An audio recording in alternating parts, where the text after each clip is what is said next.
Low Reynolds number flows are those in which inertia plays only a very small part in the conditions which determine the motion. Reynolds number for a flow which is characterized only by density and viscosity is defined as R equals LV rho over mu. Here L is a length characteristic of the field of flow, V is a characteristic velocity, rho and mu are the density and viscosity of the fluid. The numerical value of R provides a rough estimate of the relative importance of inertia and viscosity in any fluid flow. When R is small, the importance of inertia is small compared with that of viscosity. Some examples are the flow produced by the movement of such small creatures as these bull sperms, for which L is very small,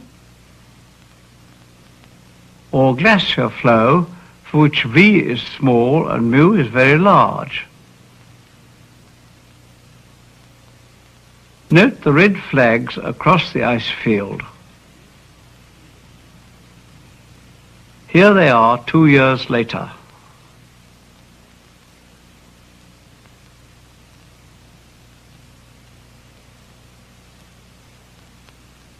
Pulling a knife from a pot of honey, for which mu is very large, demonstrates two properties of a viscous fluid. It can resist both tangential and tensile stresses. The honey can only be lifted by a tangential force exerted by the knife's surface, which must be transmitted through adjacent layers of the honey. The stretching of the stream as it leaves the knife gives rise to tensile stresses across horizontal sections. These make the speed of falling much less than if the honey had been falling freely. Though this honey stream shows us something about the properties of viscosity, it doesn't give us any physical insight into the relative importance of viscosity and inertia. A similar set of experiments done with a controlled jet entering a quiescent mass of the same fluid can give us such an insight.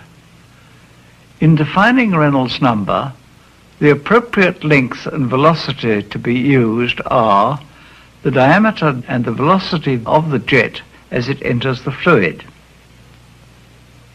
Here the fluid is syrup, and the Reynolds number is 0.05.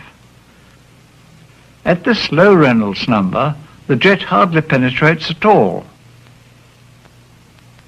Now let's repeat the experiment using different fluids. The other three boxes contain glycerine and water, and water. Each jet will be driven by this piston, and the velocities will be identical. This glycerine jet penetrates to a depth of a few diameters.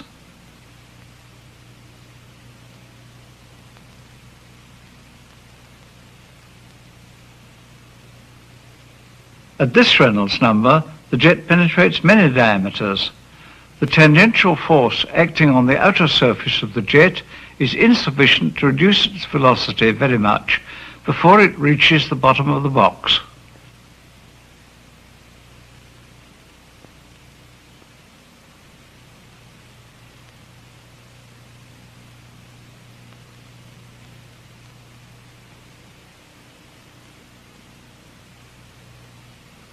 This jet becomes turbulent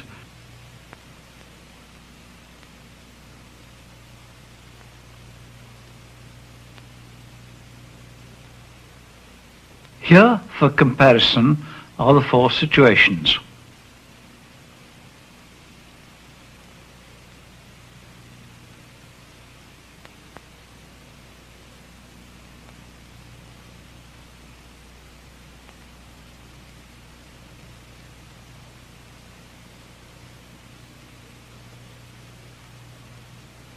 This experiment justifies us in leaving out of consideration the effect of inertia in situations for which r is much less than 1.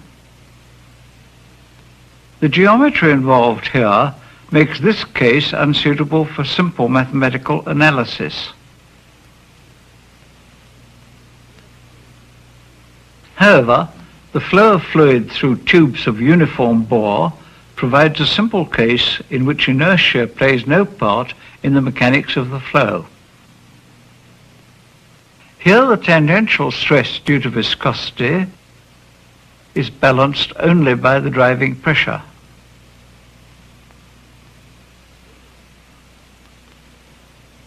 Though the Reynolds number is not necessarily small, there is no change in the inertia of the flow as it passes through the tube, so that the results of calculations of the kind used in thinking about low Reynolds number flow are applicable.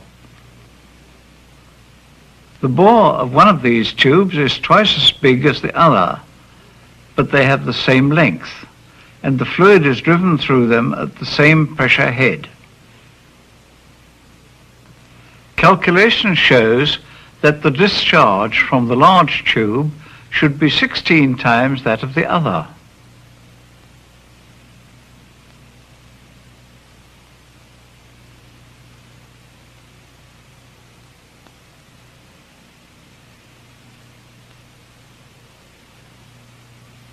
The receptacles are marked at 1 ounce and 16 ounces. In this experiment, the pressure difference delta P, acting over the area of cross-section a quarter pi d squared, balances the tangential stress sigma, which acts over the wall area pi dl. The pressure change, therefore, is balanced by sigma times 4L over d. When L is large compared with d, as it is here, a small tangential stress can produce a large change in pressure. This is the principle on which hydrodynamic lubrication is based.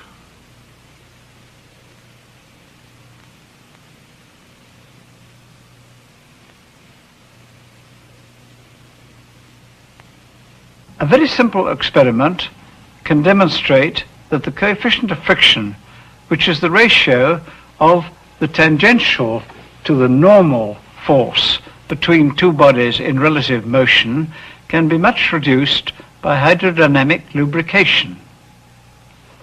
Holding this sheet of paper horizontal, I give it a slight forward movement and drop it. It slides quite a distance. As it settles, the air is forced out of the narrow space between it and the table. The tangential stress so produced enables enough pressure to be built up beneath the notepaper to support it for a time. And during that time, the friction retarding sideways motion is very small. If a few holes are made in the sheet so that the air can escape without passing under its outer edge, it stops much more quickly.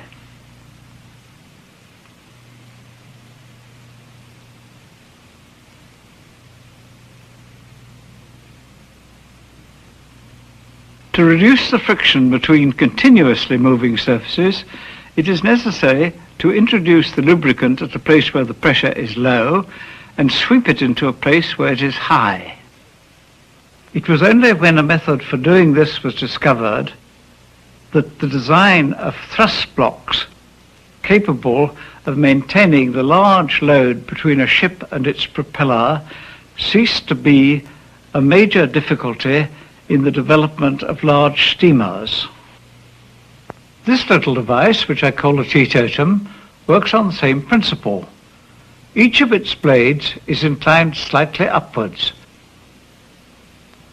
If they turn counterclockwise close to the tabletop, air is swept into the converging space and gives rise to this distribution of pressure under the blades. The pressure so produced by the counterclockwise motion supports it for some time. The apparent backward motion that you may see is a stroboscopic effect.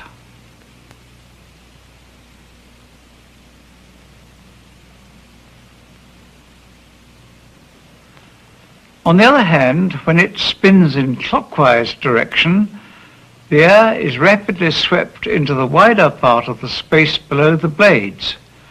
Solid contact occurs, and the teetotum stops much more quickly. Clockwise, counterclockwise. The action which supports the teetotum is employed in these journal bearings. In a journal, a cylindrical shaft rotates inside a cylinder of very slightly greater diameter. The shaft assumes an eccentric position so that there is a narrowing gap into which fluid is dragged.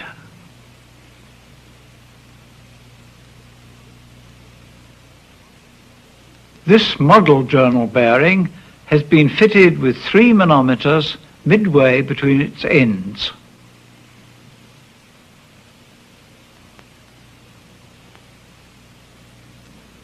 The shaft is fixed with its narrowest gap at the top.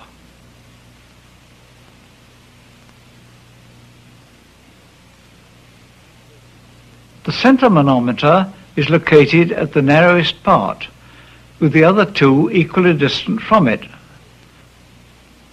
Here the fluid is water and the manometers are open to the atmosphere.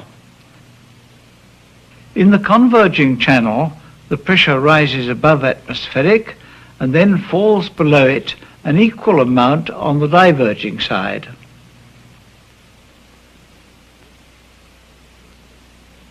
Reversing the direction of rotation reverses the stresses and the pressure distribution.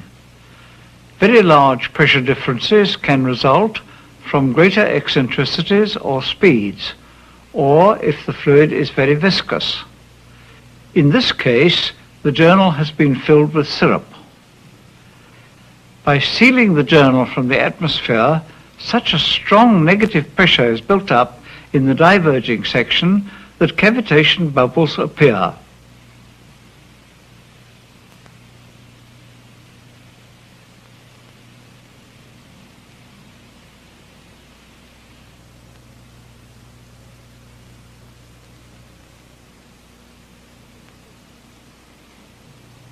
The bubbles get longer as the speed increases.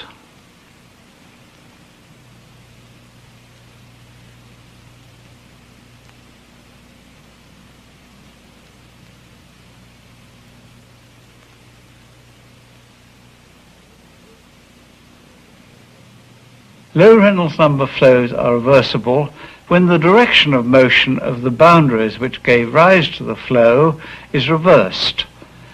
This may lead to some surprising situations which might almost make one believe that the fluid has a memory of its own.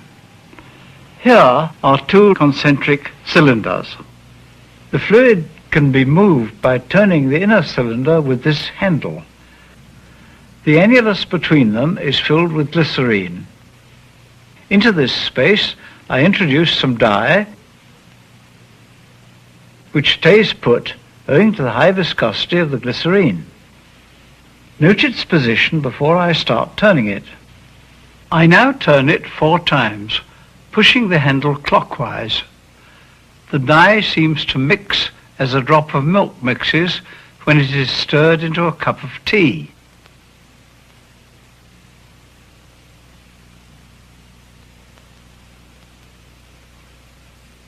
Now I reverse the direction.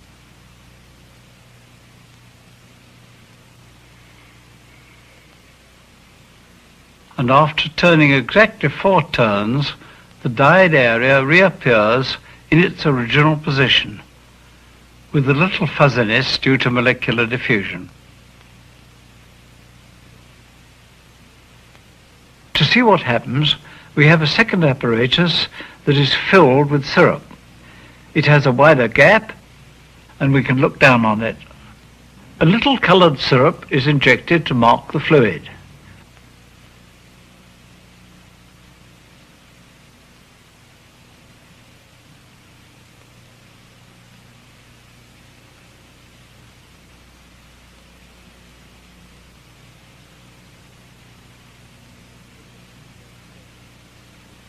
When the cylinder is turned, this fluid is stretched round the annulus.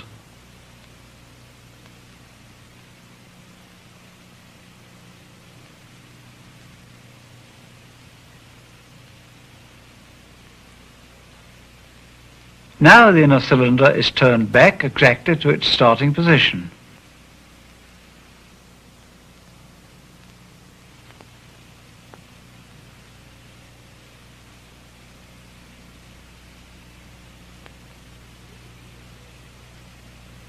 During the forward motion, the boundary of the fluid follows a path determined at each instant by the motion of the wall.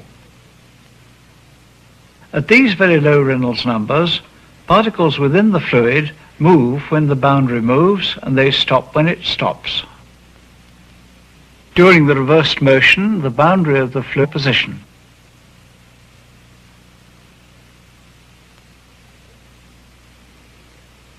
The motion of a rigid body is also reversible. Here is one with a gap to mark its orientation. This is set initially in the 12 o'clock position. The motion carries the body around and also makes it rotate. On reversing, the rigid body returns to its original position and orientation.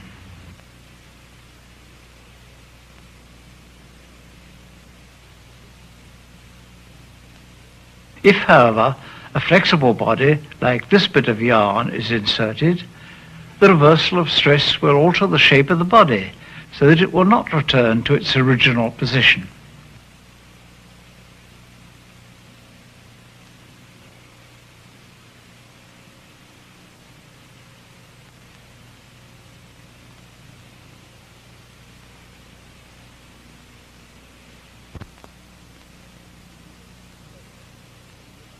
In the next experiments, we will look at the resistance of solid bodies at low Reynolds numbers. Here are two brass spheres in syrup. They have diameters in the ratio of 2 to 1. We release one now and the other later.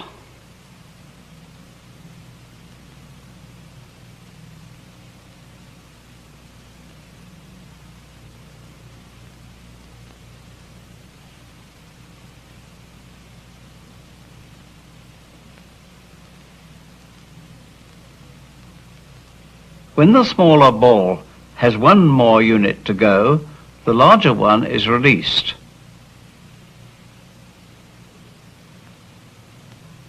They reach the bottom mark at the same time.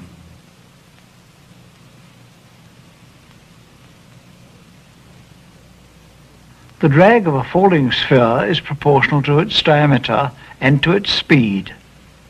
The net weight of the sphere is proportional to the cube of its diameter. The velocity is therefore proportional to d squared. They have diameters in the ratio of 2 to 1, so that the larger one falls in syrup 4 times as fast as the smaller.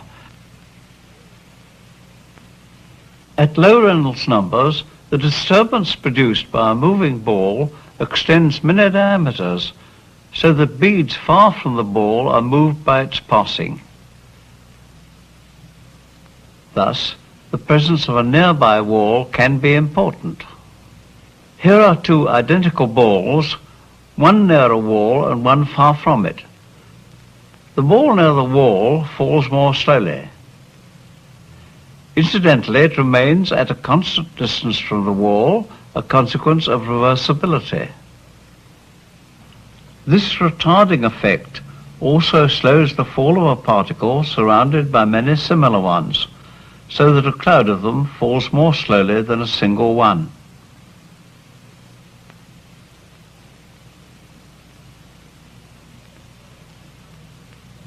When a cloud of assorted particles falls in a fluid, it develops a sharply defined top.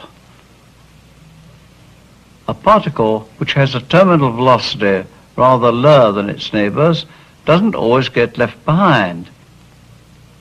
If it did, it would find itself isolated and would fall faster and therefore catch up the rest.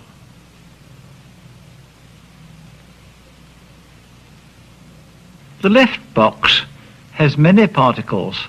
They are close together and the boundary is sharp. The right box has few particles. They fall with less influence on one another and the boundary is less sharp and travels faster.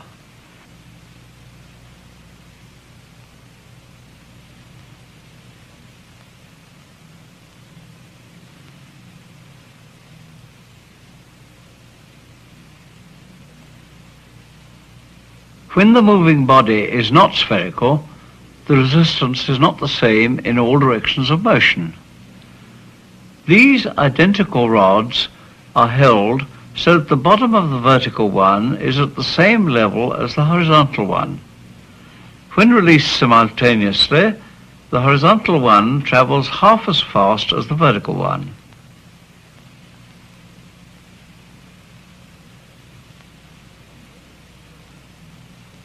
At low Reynolds number, they have just half as much resistance to longitudinal motion as they have when moving perpendicular to their axes at the same speed.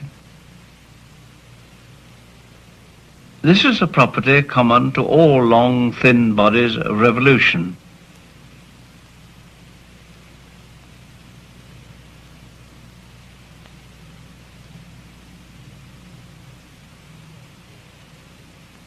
When a rod falls obliquely, it drifts to one side.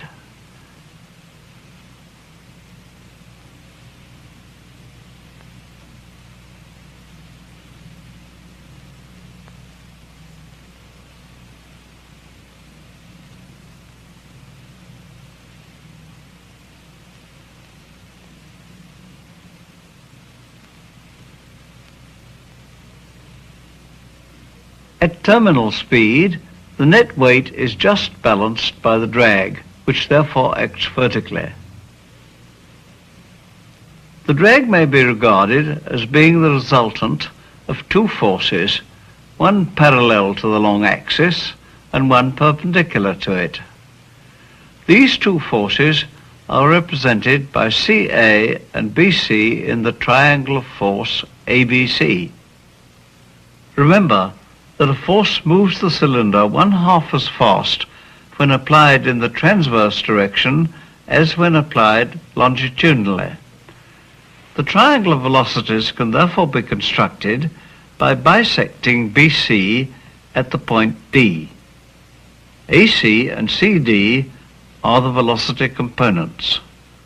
AD then represents the direction of motion when the cylinder is falling in the inclined position. To find the largest possible angle of the flight path to the vertical, this geometrical construction can be materialized using a draftsman's square and two drawing pins. The pins are placed at C and a point F situated vertically above C at a distance equal to AB. This square can be moved round so that its two perpendicular edges are in contact with the pins. The axis of the cylindrical falling body coincides with the lower edge of the square. The flight path is then the line joining the corner of the square with the point E, situated vertically below C at a distance equal to CF, lies at 35 degrees to the horizontal. I want to draw your attention specially to this experiment because it has an important bearing on why it is that microscopic animals can swim.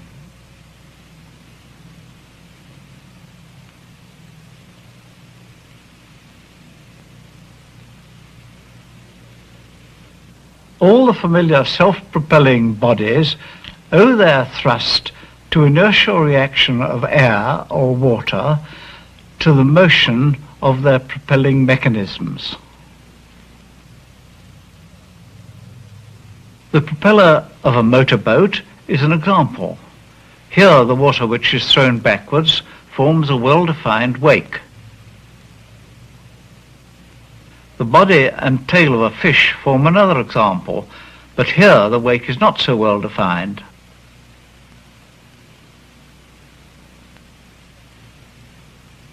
Even a snake swims by moving its body so that each section of it is pushed forward by inertial reaction as the waves of bending move them obliquely in the water.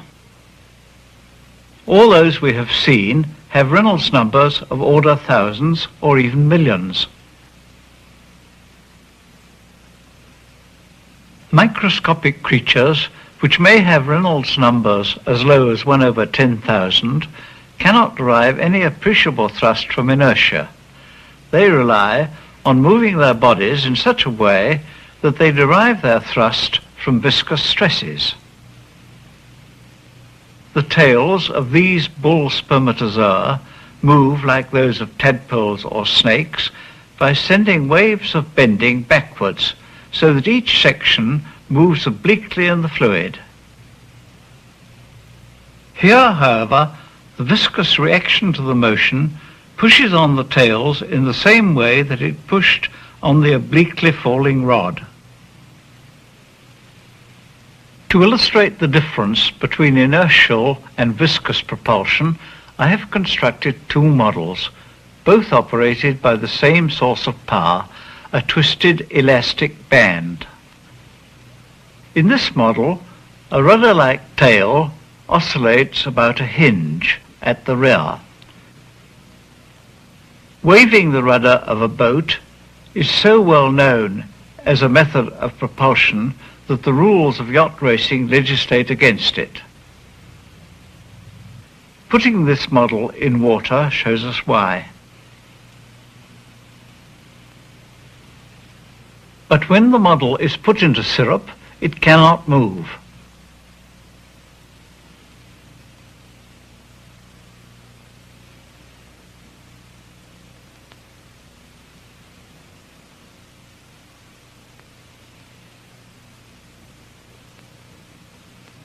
Owing to the reversibility of low Reynolds number flow, the forward motion of the blade is neutralized by the backward motion.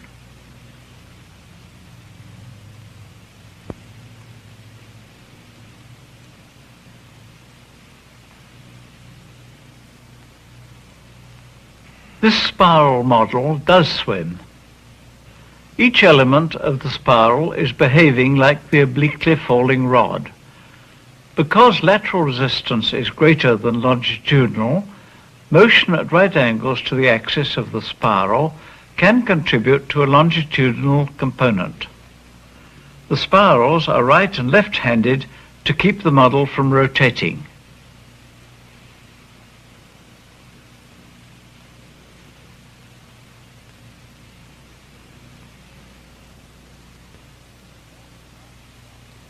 The last example I will show of low Reynolds number flow is that between two parallel plates separated by a very small gap. This arrangement, known as the Healy-Shaw cell, has a special interest because, paradoxically, it offers a means for making visible the streamlines in certain cases of ideal flow of a non-viscous fluid.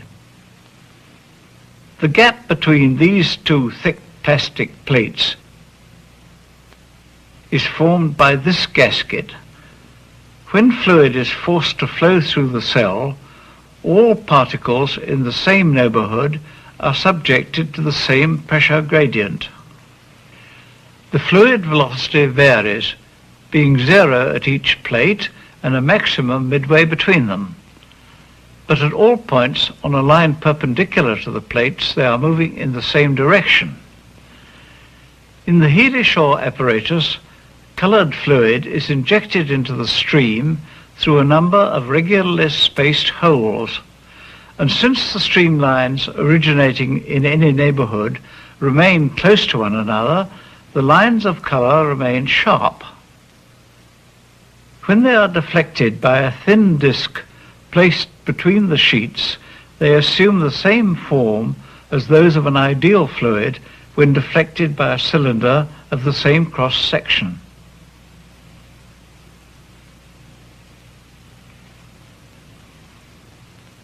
Now, instead of a solid body, a source is started in the flow.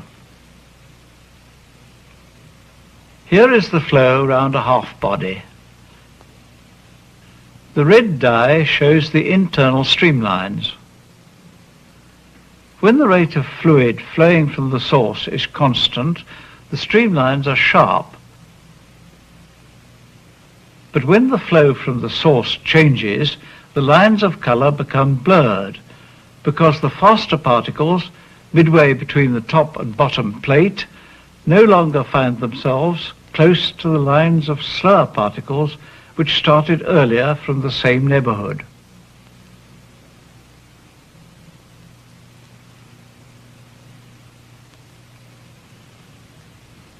The experiments you've seen are limited to fluids which possess the simplest possible relationship between stress and rate of strain.